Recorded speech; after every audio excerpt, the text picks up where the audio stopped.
Bonjour tout le monde et bienvenue sur ce nouveau webinaire Goliath. Aujourd'hui, on va revenir ensemble sur les résultats du quatrième trimestre 2024. La plupart des entreprises, que ce soit aux États-Unis ou en Europe, ont commencé à publier leurs résultats. Donc, on va revenir dessus, hein, que ce soit ceux des GAFAM, Google, Amazon, Facebook, Apple, etc., mais aussi ceux de LVMH en France. On va pouvoir les commenter ensemble et voir ce qui a été intéressant pendant cette période de résultats. Alors, juste avant de commencer, hein, on rappelle que ce webinaire est à but éducatif. Ce n'est pas un conseil en investissement ni une recommandation d'achat ou de vente d'un instrument financier. Et puis, toutes les performances passées ne préjugent pas des performances futures. Donc, ce n'est pas parce que une action a bien performé jusqu'ici, hein, par exemple, c'est le cas de Meta, ça va continuer. Donc, on va revenir ensemble sur les principaux résultats du quatrième trimestre, en tout cas des entreprises qui ont déjà partagé, parce que, par exemple, Nvidia n'a pas encore partagé, elle partagera à la fin du mois. Donc, pour commencer, Microsoft. Microsoft, elle a annoncé un chiffre d'affaires de 69,6 milliards de dollars, qui est en progrès de 12,3% par rapport à l'année dernière. C'est quand même pas négligeable, mais c'est son rythme le plus lent depuis mi-2023 pour Microsoft. Donc, ça déçoit quand même un peu les investisseurs. On a pour Microsoft dépassé les prévisions en matière de bénéfices et de chiffre d'affaires, mais il y a eu un petit hic, c'est la croissance de son activité Azure Cloud. Elle a été ralentie, elle a été notamment ralentie à cause de contraintes de capacité. On le voit, hein, l'intelligence artificielle, elle prend de plus en plus de place dans aujourd'hui les débats, notamment pour les géants de la tech. Ce trimestre-là, pour Microsoft, l'intelligence artificielle, ça a encore connu une hausse de 31%. C'est un peu moins que le trimestre précédent, puisqu'on avait connu une hausse de 33% au trimestre précédent pour le segment intelligence artificielle de chez Microsoft. Et donc, on voit qu'on est en train de stagner. Mais pourquoi? Parce qu'on n'arrive pas à répondre à toute la demande. Et donc, pour essayer de résoudre à ce problème, ils vont investir massivement, hein, dans les centres de données au prochain trimestre, dans l'année 2025. Et on le voit encore grâce à ça, notamment grâce à l'intelligence artificielle, entre autres. La division Intelligent Cloud de Microsoft, c'est celle qui s'est montrée la plus dynamique au cours du trimestre parce qu'elle a connu une croissance de 19% par rapport à l'année précédente. Donc, pour ceux qui souhaiteraient éventuellement investir dans Microsoft, là, vous le voyez à l'écran, hein, on est aujourd'hui à 411 dollars l'action. On a un énorme support qui a un prix assez important qu'il faudra surveiller pour ceux qui souhaitent éventuellement se placer sur Microsoft aux alentours des 400 dollars. On le voit, hein, ça a joué déjà le rôle de support début 2024, ça a rejoué le rôle de support en juillet. On va voir si justement l'action arrive à maintenir ces niveaux-là. Si on vient à casser, hein, on aura un autre support à 375 dollars pour Microsoft. Les 400 et les 375 dollars sont deux niveaux quand même assez importants à surveiller. Microsoft qui chute de 1,38% depuis sur un mois, et depuis le début de l'année de 1,71%.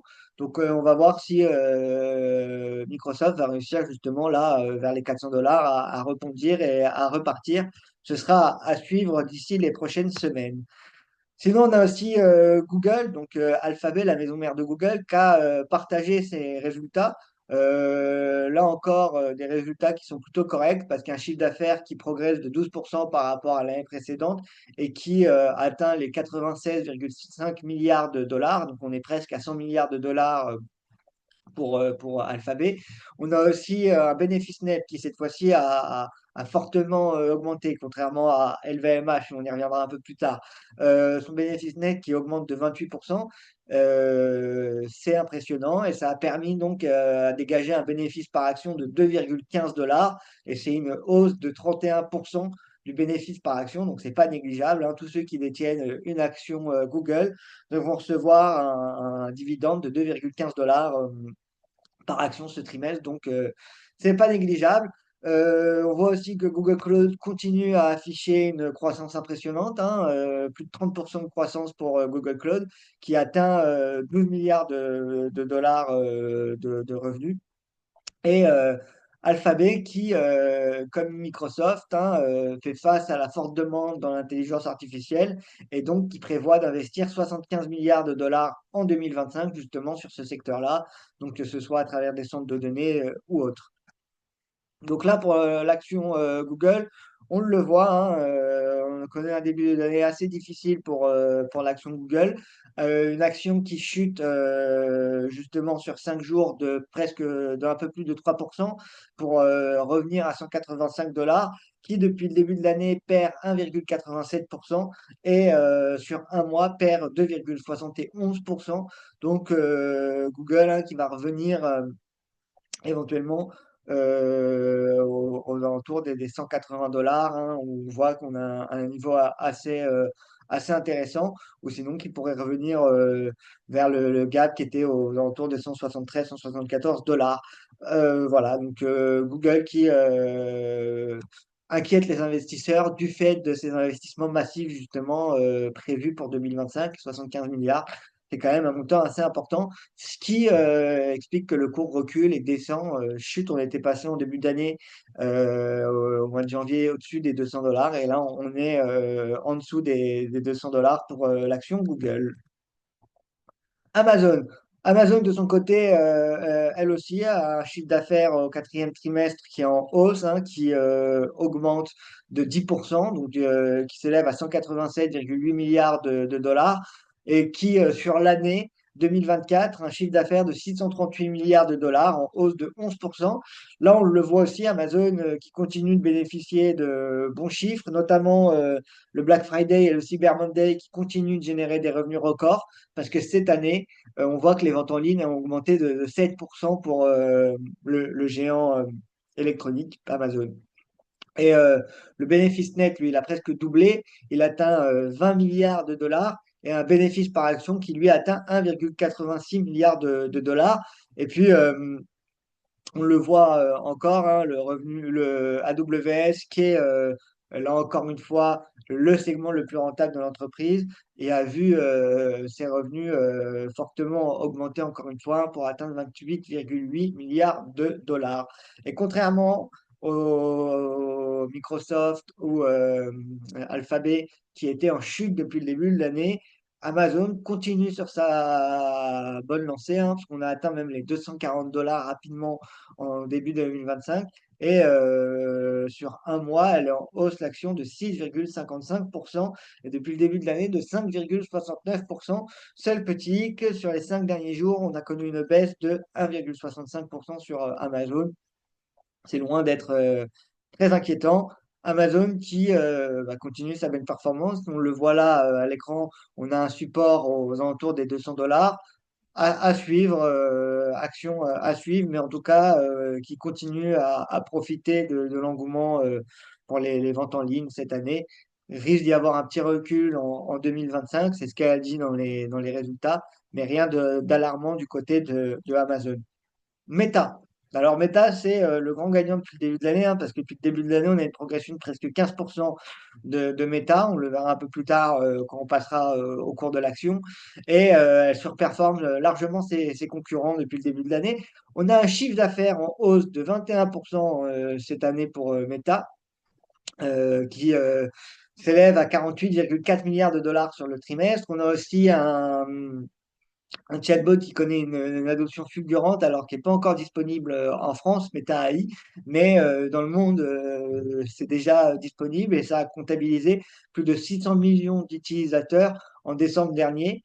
Et on a l'objectif pour Meta d'atteindre 1 milliard d'utilisateurs d'ici à 2025.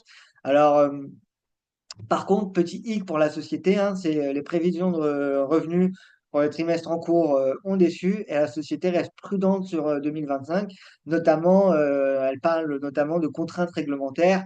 Donc, on le sait, en Europe ou aux États-Unis, Meta pourrait faire face à des contraintes réglementaires qui pourrait lui coûter cher et venir mettre fin à cette hausse ininterrompue qu'on voit là depuis 2023, hein, l'action qui avait commencé, qui était en 2023, qui avait chuté aux alentours des 100 $. Et là, on a fait plus de fois 7, hein, parce qu'on est à 719 $80 pour Meta. On est à un prix, un plus haut historique pour l'action. Et donc, pour ceux qui souhaiteraient éventuellement investir sur cette action-là, en général, on attend un peu, on attend une correction pour se placer quand on est sur des plus hauts historiques. Et donc là, on voit qu'on a un niveau de prix assez intéressant qui pourrait jouer le rôle de support aux alentours des 600 dollars. Donc, si on a un prix qui viendrait à reculer en dessous des 600 dollars, hein, pour toi, ça pourrait être un prix d'entrée pour des gens qui souhaiteraient investir sur Meta, ça pourrait être un prix d'entrée assez intéressant. Mais là, on est sur des plus hauts historiques, donc quand même, restez prudent si vous voulez investir sur l'action. Comme je le disais, hein, on connaît une hausse de 14, même d'un peu plus de 14,71% depuis le début de l'année. Maintenant, ça s'élève à 20% à date d'aujourd'hui. Apple a aussi publié, donc Apple, elle publie un chiffre d'affaires trimestriel de 124,3 milliards de dollars, en hausse de 4%. Elle a un BPA pour la période qui s'établit à 2,40 dollars, en hausse de 10%. Des revenus générés par les services qui, eux, atteignent un record historique, hein. Donc, on voit les différents services d'Apple qui jouent gros sur le chiffre d'affaires. Et puis, on a une baisse de 11% par rapport à 2023 sur l'activité d'Apple en Chine, ce qui inquiète un peu les investisseurs. On a une baisse des ventes, notamment d'iPhone, alors que l'iPad, lui, continue de très, très bien performer pour Apple, voilà, qui présente un chiffre d'affaires de 124,3 milliards de dollars, donc en hausse de 4%, et une action qui, sur le début de l'année, perd 4,6%, mais qui est toujours au-dessus des 200 dollars pour le moment, avec un niveau assez intéressant aux 220 dollars, qui pourrait là aussi jouer un rôle de support important pour Apple, mais qui continue à bien performer. Alors Tesla, Tesla c'est le grand perdant de ce début d'année, hein. Elle n'atteint pas du tout les attentes du marché en termes de bénéfices et de chiffre d'affaires au quatrième trimestre. On a un chiffre d'affaires qui progresse que de 2% et des ventes automobiles qui chutent de 8% pour Tesla. On a sa marge brute qui recule au plus bas niveau depuis un an.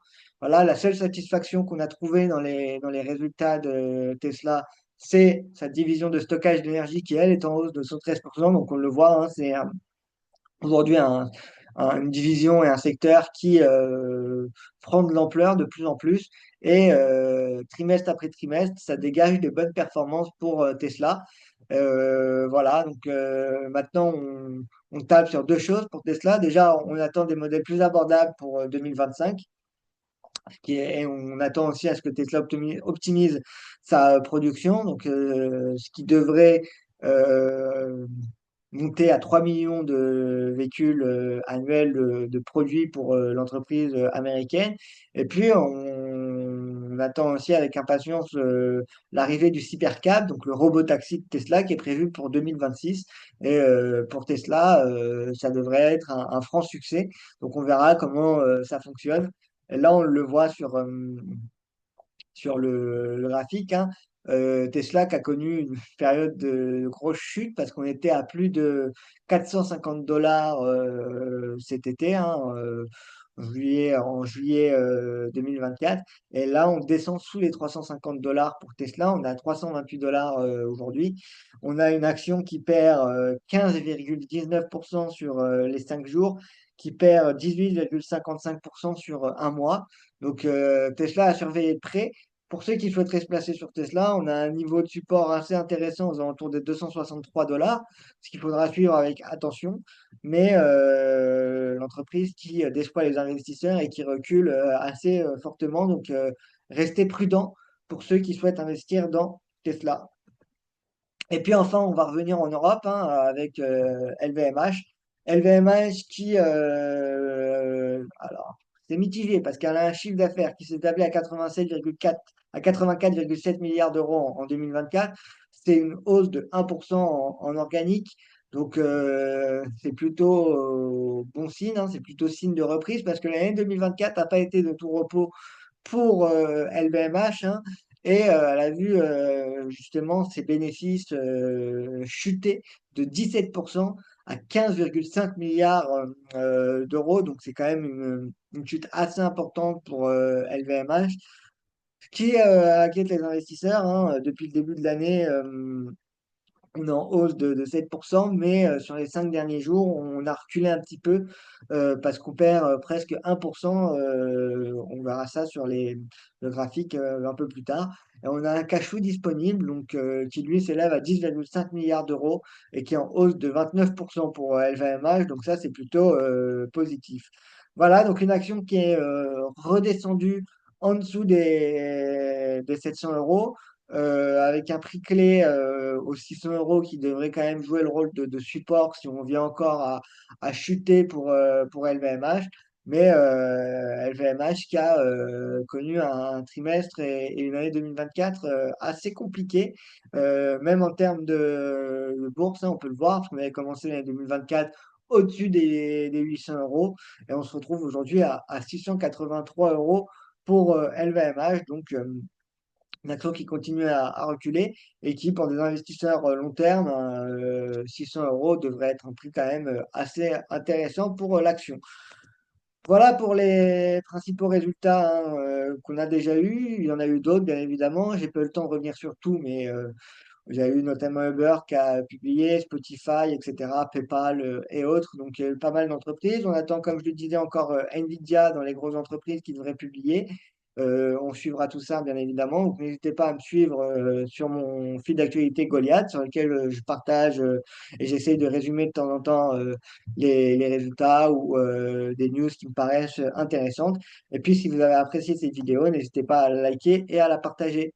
Merci pour tous et je vous dis à très bientôt.